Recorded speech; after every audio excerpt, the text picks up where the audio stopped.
India Awami League মানেই হলো একটা মিথ্যার ইনফিনিট আপনার কি বলে যে আপনার পেন্ডুলার বক্স। ৭১-এর আগে ছিল আপনার পাকিস্তানের উপনিবেশ, ৭১-এর পরে হয়েছে টুঙ্গিপাড়ার উপনিবেশ। এরশাদ সাহেবের সাহায্যে এবং শেখ হাসিনার সাহায্যে কিন্তু ওই সময় ভারত এই জেনারেল জিয়ার হত্যাকাণ্ড সংঘটিত করতে পেরেছিলেন। ৫ই আগস্ট বাংলাদেশ থেকে বিতাড়িত করা হয়েছে ভারতকে, এবং নতুন প্রজন্ম যে জিনিসটা জেনেছে যে ভারত আমাদের মিত্র ছিল না, ভারত আমাদের শত্রু।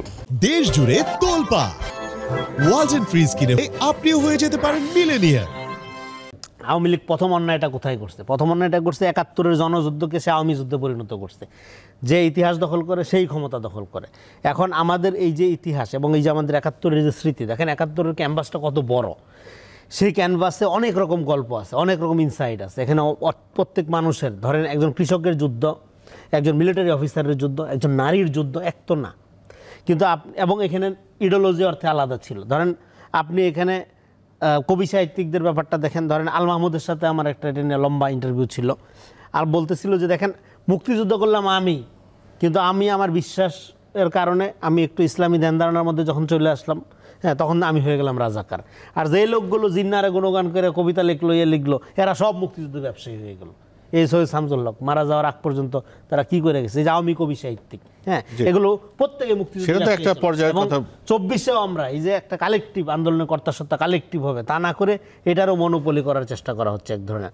ফলে আপনার এই বয়ান দখল করার মধ্য দিয়ে প্রথমে আপনি ক্ষমতায় ইতিহাসে আপনার নিজের আধিপত্য প্রতিষ্ঠা করেন, তারপরে ক্ষমতার একটা ফ্যাসিবাদী রূপান্তর আমরা দেখি। এই মডেলের বাইরে বের হওয়ার জন্য এই জন্য আমাদের রিয়েলি মানুষের যে সার্বভৌম মর্যাদা, নাগরিক ভিত্তিক একটা রাজনীতির যে কথা আমরা বলি, সেইটার বিকাশ করতে হবে। হ্যাঁ, সম্প্রদায় ভিত্তিক, দেখেন আমাদের এখানে রাজনীতি যেটা হয়েছে সম্প্রদায় ভিত্তিক রাজনীতি হয়েছে, ট্রাইবাল পলিটিক্স হয়েছে। এবং এই ট্রাইবাল পলিটিক্সে শেখ পরিবার, টুঙ্গিপাড়ার উপনিবেশ ছিল বাংলাদেশ। হ্যাঁ, শুধু এটা আপনার ৭১-এর আগে ছিল আপনার পাকিস্তানের উপনিবেশ, ৭১-এর পরে হয়েছে টুঙ্গিপাড়ার উপনিবেশ। এর বাইরে অন্যরা রাজনীতি করছে, তারা আওয়ামী লীগের প্রতিক্রিয়ায় রাজনীতি করছে, কোনো রাজনীতি বিকশিত হয়নি আপনার এখানে।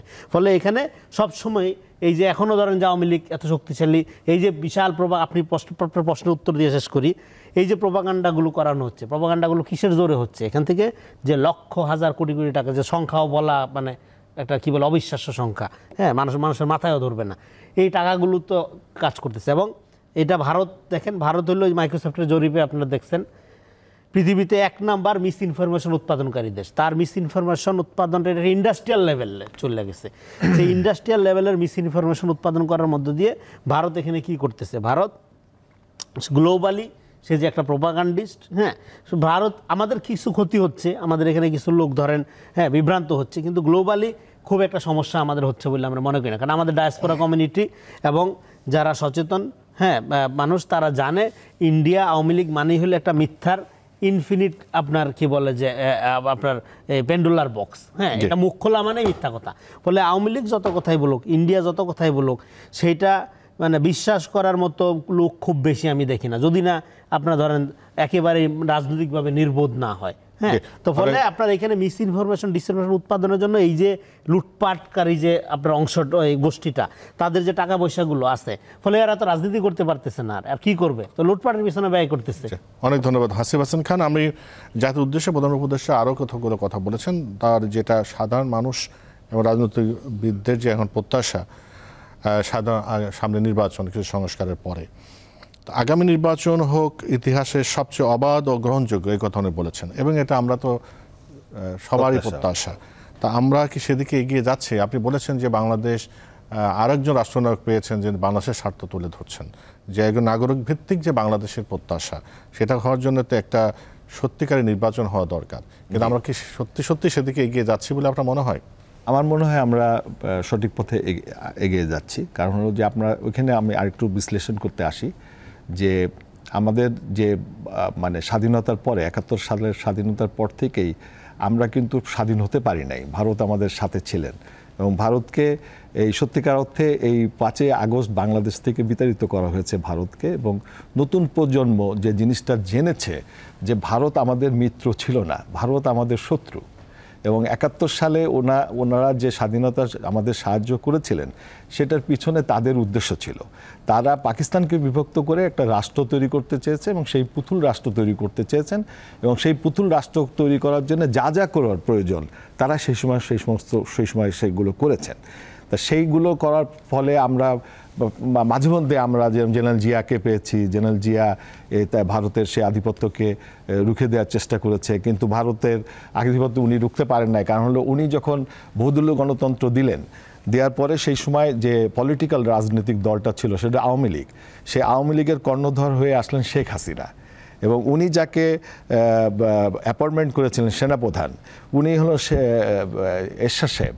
এবং এরশাদ সাহেব এবং শেখ হাসিনা তখন কিন্তু রাষ্ট্রের স্বার্থটাকে জলাঞ্জলি দিয়েছেন তাদের ব্যক্তি স্বার্থের কারণে।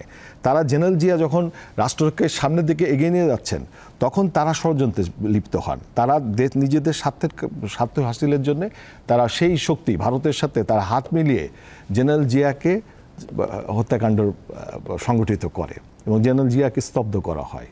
এবং এই সাথে এই শেখ হাসিনা এবং এরশাদ সাহেব যুক্ত ছিলেন।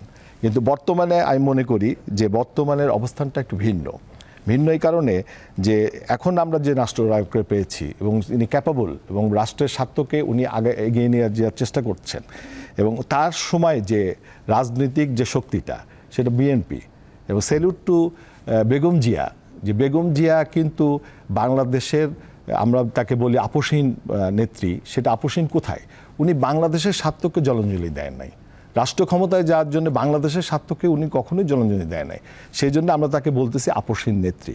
এবং উনি কিন্তু এই বাংলাদেশের এখন যে রাজনৈতিক দল, যেটা বৃহত্তর রাজনৈতিক দল বিএনপির কর্ণধার কিন্তু বেগম জিয়া এবং তারেক জিয়া, এবং তারা দুজনই কিন্তু রাষ্ট্রের স্বার্থকে জলাঞ্জলি এখন পর্যন্ত দেয় নাই। এবং ওনারা কিন্তু একই সাথে আরেকটা জিনিস যেটা আমি বলেছি যে জেনারেল জিয়ার সময় যে ঘটনা ঘটেছিল যে ওনার যে নিয়োগপ্রাপ্ত সেনাপ্রধান এরশাদ সাহেব কিন্তু ব্যক্তি স্বার্থের জন্য ভারতের সাথে হাত মিলিয়েছিলেন এবং এরশাদ সাহেবের সাহায্যে এবং শেখ হাসিনার সাহায্যে কিন্তু ওই সময় ভারত এই জেনারেল জিয়ার হত্যাকাণ্ড সংঘটিত করতে পেরেছিলেন। কিন্তু বর্তমানে যিনি সেনাপ্রধান আছেন উনি অত্যন্ত দক্ষতার সাথে বুদ্ধিমত্তার সাথে এবং রাষ্ট্রের স্বার্থটাকে উনি কিন্তু আফোল্ড করার চেষ্টা করছেন এবং উনি কিন্তু বুঝতে পারছেন যে এই রাষ্ট্রকে সামনের দিকে এগিয়ে নিয়ে যেতে ডক্টর ইউনূসের প্রয়োজন আছে আমাদের দেশের। আমরা শেখ জিয়াউর রহমানকে পেয়েছিলাম কিন্তু জিয়াউর রহমানকে আমরা হারিয়ে ফেলেছি। তার সার্ভিসটাকে বাংলাদেশ বেশি দিন নিতে পারে নাই, কিন্তু তার সার্ভিসটা যদি বাংলাদেশ নিতে পারতো তাহলে বাংলাদেশ আরও এগিয়ে যেত। কিন্তু এখন অনেক ঘটনার পরে যখন আমরা ডক্টর ইউনূসকে পেয়েছি তখন কিন্তু যে বিএনপির যে রাজনৈতিক দল আছে তারাও আমার মনে হয় উপলব্ধি করতে পারছে যে ডক্টর ইউনূসের যে অ্যাবিলিটি, তার যে ক্ষমতা, তার যে কারিশমেটিক যে ক্যারেক্টার এবং বাংলাদেশকে প্রমোট করার জন্যে তার যে যোগ্যতা, এই যোগ্যতাকে বাংলাদেশ ব্যবহার করতে হবে। এবং সেই কারণে আপনারা দেখতেছেন যে ভারত গুজব ছড়াচ্ছে। কারো মিডিয়ায় দেখলে মনে হয় যে আজকেই মনে হয় রাত্রেবেলায় বাংলাদেশে কু হয়ে গেছে, সেনাবাহিনী মনে এই টেক ওভার করছে, কিন্তু সেটা কিন্তু সংগঠিত হচ্ছে না।